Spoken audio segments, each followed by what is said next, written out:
Hoy me quise dar un gusto especial y vine a Estantares de San Telmo para entrevistar a una figura del fútbol y del periodismo deportivo. Y hablamos de todo con él, con Diego Latorre. Bueno, Diego, primero que nada, muchas gracias por estar acá. Gracias a vos. Un lujo, la verdad. Muchas gracias. ¿Fuiste un referente del fútbol? Hoy sos un referente del periodismo deportivo. ¿Lo sentís así? Y no conviene sentirlo así. A los 20 años, por ahí sí, porque te pasan un montón de cosas que no manejás, pero ya cuando tenés 45, 46, 47, como tengo ahora, soy más racional. O sea, sé las cosas que pasan, las proceso mejor y trato de no pensar, es un pensamiento muy chiquilín, ese de algo un poco adolescente, pero es lógico que de pronto algunos puede superar el éxito, relativo éxito, pero cuando tenés tantas vivencias como la que tuve yo y tantos vaivenes, de pronto llegás bien parado a esta altura de la vida, que es lo que me parece que me sucede a mí. Vos rompiste un poco con el concepto ese tan distinto o antagónico que es el futbolista y el conocimiento del futbolista y el pensamiento. ¿Y cómo fue ese proceso de jugador a periodista? No leí siempre, leí mucho más cuando empecé a necesitar la lectura, abrir mi cabeza. Cuando jugaba al fútbol no me interesaba otra cosa que el fútbol. No es que corría del entrenamiento a agarrar un libro, para nada. Es más, creo que mi primer libro, así de verdad, que leí responsablemente, con ganas de leerlo, una lectura en la que estabas involucrado, fue después de haber jugado. Antes vivía como una cápsula. Lógicamente que después cuando entré en el periodismo necesitaba un montón de herramientas para poder comunicar mejor, y una de ellas es la riqueza del vocabulario y bueno, cuando vas leyendo y pero fue un proceso, no fue un día para el otro y lógicamente la lectura me acompañó. Hay algo que tiene el ex jugador de fútbol, ¿no? Que es un recurso, si se quiere, que tiene que ver con plantarse desde lo anecdótico, desde el autorreferencial, pero vos estás lejos de eso. ¿Cuáles son tus recursos periodísticos favoritos y cuáles son tus debilidades? Mira, yo creo que una de mis máximas cualidades para comunicar es que soy consciente de lo que tengo que hacer para ser escuchado. Ser escuchado no significa hablar mucho ni gritar. Después la autorreferencia no sirve tampoco, porque también soy consciente que a la gente no le interesa lo que pasó ayer. Todos estamos viviendo en una sociedad de consumo inmediato, que las cosas ni siquiera se digieren, enseguida se pasa a otro tema. Entonces hacer ese tipo de referencias sobre un tema que pasó, sobre mí, que en ese momento es totalmente irrelevante y te diría hasta contraproducente para comunicar mejor. Leí en una entrevista que vos decías que cuando el exjugador de fútbol, justamente se retira de la actividad, tiene como que volver a educar su narcisismo, ¿no? ¿Verdad? Que es como, y más cuando fue ídolo como lo fuiste vos, ¿a vos te pasó eso? ¿Cómo lo manejaste? Sí, el ego me fue educando a través de las experiencias. En mi carrera tuve experiencias muy negativas y muy positivas.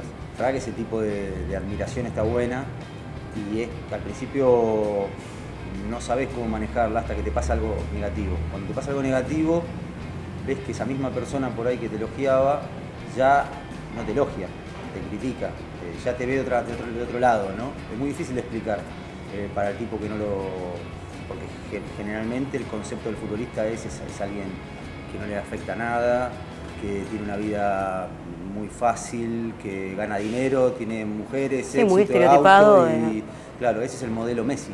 Pero después hay otros casos en los que tenés que convivir con experiencias buenas, malas, y ahí es donde empezás a conocer un mundo que para el hincha o para el tipo que hace periodismo no lo comprende.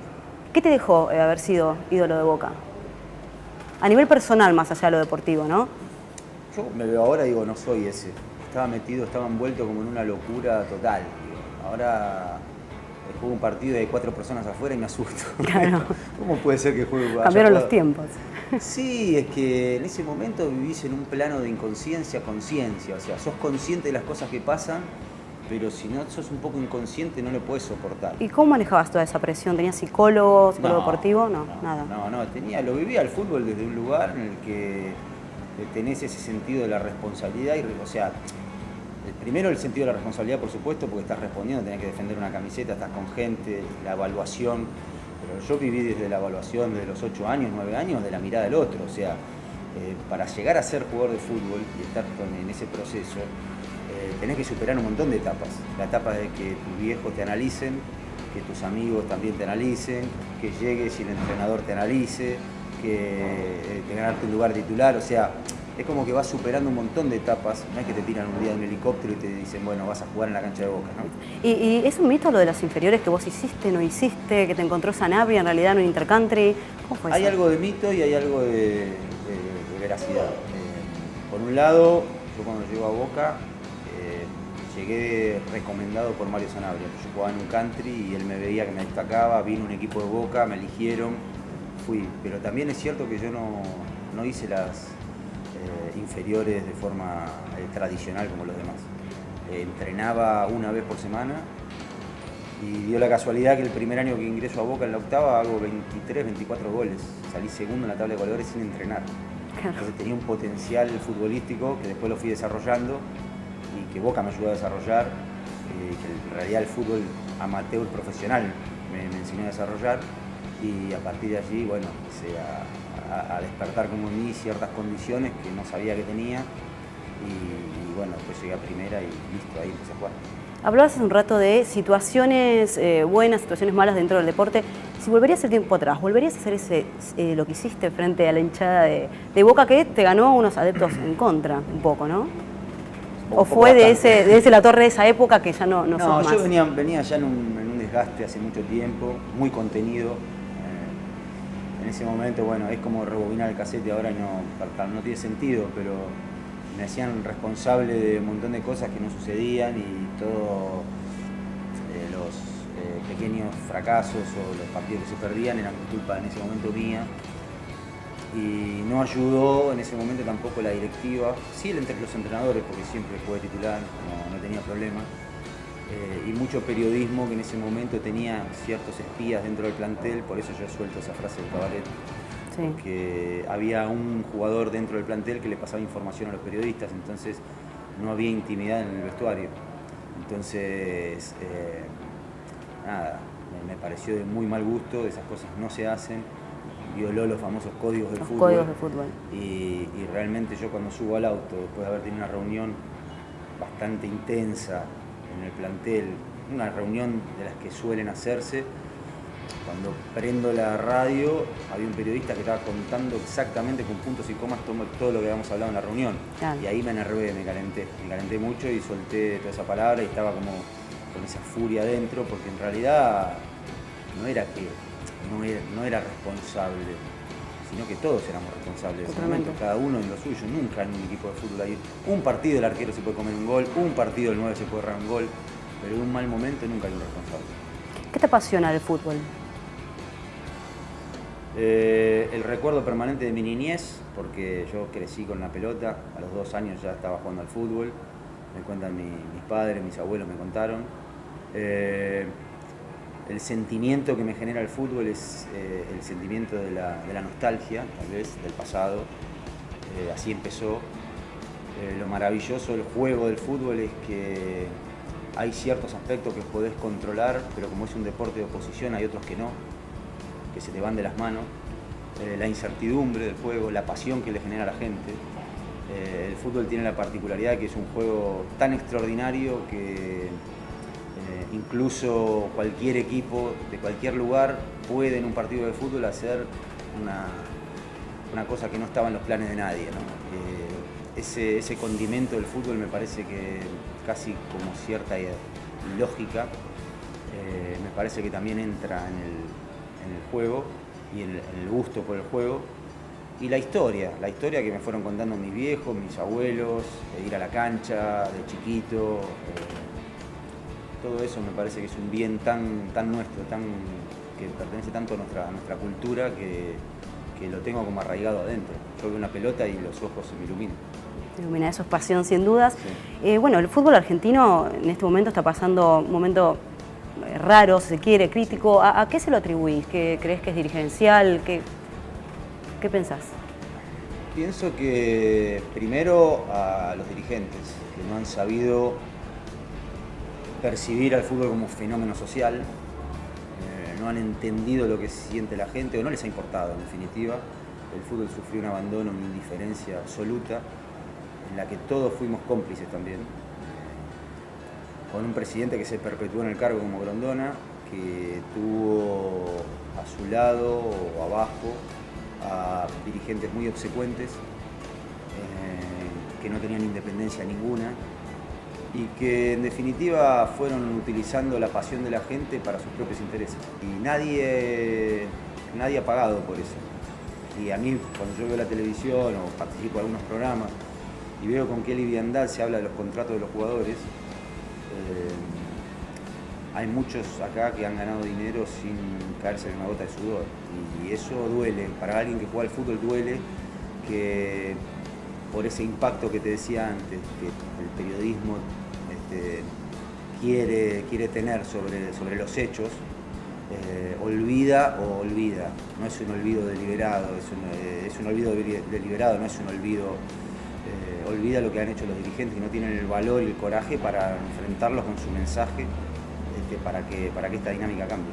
¿Y esta nueva gestión ahora lo que es el Chiquitapia, lo ves con futuro, lo ves...? Mira, son los mismos dirigentes. Yo creo que habría que hacer un debate muy profundo entre todas las partes, en la que tienen que participar absolutamente todos de ese debate y poder llevar adelante, poder mejorar las condiciones de nuestro fútbol. El fútbol no es de los dirigentes, el fútbol no es de los dirigentes de ningún club, porque los dirigentes pasan. El fútbol es de todos. Y no es un mensaje populista, sino que el fútbol es de todos realmente. Y yo siento que hay mucha gente que debería participar en esto, entrenadores, jugadores, incluso dirigentes honestos, que deberían tomar decisiones y están fuera, están como un poco marginados del asunto y las decisiones las siguen tomando siempre los mismos, con los mismos criterios. Hacemos un top 5, un podio de los 3 mejores jugadores para vos argentinos, del momento, que le veas futuro o que estén en la actividad ahora en primera. Qué difícil esto. Bueno, Messi, sin duda, del fútbol internacional. Después, yo voy por los de siempre, ¿no? Agüero, Di María, Higuaín. Creo que ellos no han sido verdaderamente potenciados por un entrenador, por los entrenadores. Y el fútbol es algo uniforme. Si vos pones 3 o 4 delanteros y al equipo en su funcionamiento no le das justamente un soporte a esos delanteros, da lo mismo que ponga 3, 4, 5, claro. 18. Es simplemente un número y me parece que no han sabido los entrenadores capitalizar el talento, porque realmente entrenar talento o jugar con futbolistas talentosos requiere del entrenador un conocimiento mucho más elevado que el de otro que dice, bueno, vamos a jugar así, 4-4-2, no sé, y a lo que salga. Eso es un poco lo que justifica lo que todos hablan, ¿no?, del rendimiento de Messi en la selección al Barcelona. Puede ser un poco la justificación, si quiere. Sí, es un poco, y además que ya la selección hoy entró en un desgaste emocional, en una frustración por no haber conseguido algunos logros. Me parece que eso los afecta a los futbolistas. Anímicamente. Creo que sobre todo en los partidos en los que se necesita ese tesón, ese carácter, esa fuerza de voluntad para que el partido, bueno, si no se te dan los primeros minutos, lo puedas ganar en el minuto 80, 85 y que puedas estar en el partido con esa actividad, con esa actitud. Si vos caes en un proceso de frustración y te afecta demasiado lo que pasa en el entorno, lógicamente que ya tu capacidad de concentración y tu conexión con el partido se va perdiendo. Y es que lo que me parece que el equipo ante el mínimo contratiempo enseguida entra en esa resignación, en esa frustración, en esa confusión y que no puede salir de ahí. Bueno, Diego, me encantó hablar de fútbol un poco con vos, es un placer escucharte, también leerte, escribís para La Nación, también en tu página web. Sí, escribo para mi web, sí, para La Nación, y es difícil escribir, enfrentarse a una página en blanco me lleva más tiempo de lo que les lleva. Pero es un acto lindo, ¿no? Liberador. Liberador, así es. Sí, es lindo, siempre hay cosas que decir, pero de pronto coordinar las ideas es difícil. Algo que es un acto bastante bravo para mí, pero bueno, lo hago y me gusta hacerlo. Lo haces muy bien. Por último, mirando a la cámara, esto es algo que tiene que ver con vos a nivel persona, quiero que mires a la cámara y que digas cómo te gustaría que te recuerden el día de mañana. ¿Cómo quién? Bueno, me gustaría que me recuerden como un tipo que aportó algo, lleno de errores, lleno de virtudes o con algunas virtudes, algunos errores, pero que dejó algo para el juego, para el fútbol, desde la cancha y también desde la comunicación, el micrófono. Simplemente eso, no tengo tantas aspiraciones, creo que los mortales somos así, salvo los grandes genios. Después los demás estamos de paso y yo me consuelo con eso, con ese aporte, con eso estoy bien. Perfecto, Diego, gracias. Gracias. Si te gustó la nota, dale like, compartila y por supuesto suscríbete, así te enterás de todo lo que se viene en el canal.